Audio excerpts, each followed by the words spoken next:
To become a wealthy, developed nation today, there is an accepted set of rules you are supposed to follow. Open your borders, drop your tariffs, and let pure free market capitalism do the work. These rules are enforced by the heavyweights of global finance.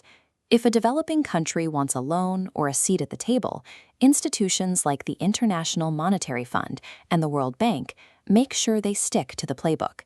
At gatherings like the WTO ministerial conferences, delegates from wealthy nations mandate that poorer countries strip away their import taxes, open their doors to foreign capital, and rigidly enforce Western intellectual property laws. But the economic data from the last few decades points to a serious problem. Countries that strictly adopt these free market mandates routinely see their economic growth stall, trapping large portions of their populations in persistent poverty. Meanwhile, the nations that aggressively preach this gospel continue to accumulate wealth, enjoying an exclusive level of prosperity that the rest of the world struggles to reach. We treat this global economic blueprint as an undeniable law of nature, yet the numbers show it consistently fails the poorest nations tasked with following it, which raises a rather uncomfortable investigative question. If pure free trade doesn't reliably create wealth, how exactly did the primary authors of this blueprint, specifically the United Kingdom and the United States, become the richest nations on Earth? The historical record reveals a direct contradiction. When the US and the UK were developing, they did the exact opposite of what they preach today. They relied heavily on state intervention. They threw up massive tariffs to block foreign competition. They aggressively subsidized their local factories. And they actively stole intellectual property from other countries. The foundation of modern global economic advice obscures the gritty, highly protected reality of how wealthy nations actually built their fortunes. Look at Britain's rise to power.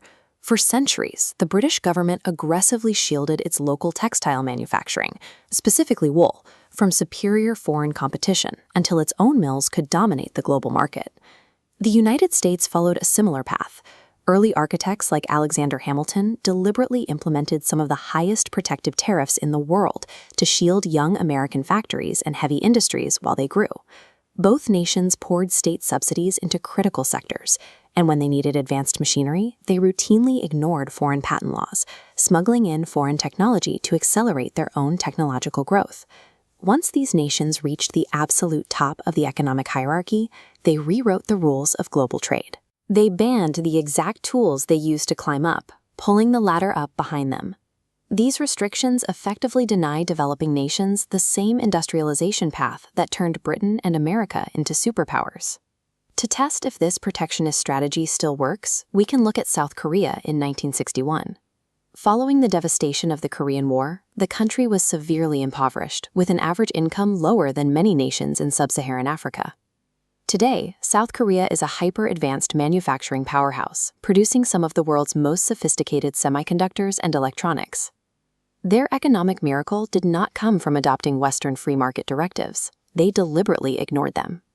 Internally, the South Korean government aggressively intervened in the economy.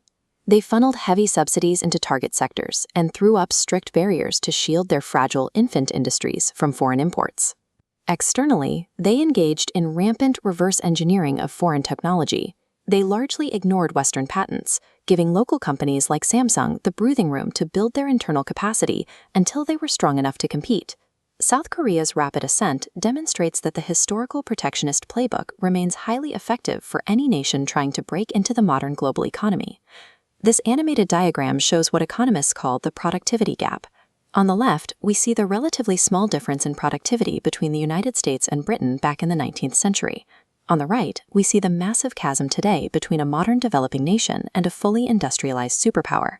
Bridging a gap this wide requires significantly higher tariffs and stronger domestic protection than the US required in the 1800s. To fix this structural flaw, the international community must give developing nations the policy space they actually need. They must be allowed to protect, subsidize, and nurture their own infant industries. Furthermore, strict intellectual property regimes need to be relaxed.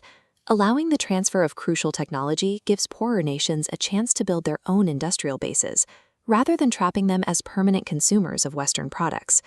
Real economic development relies on a nation's ability to shield its growing industries until they can withstand the full pressure of global competition.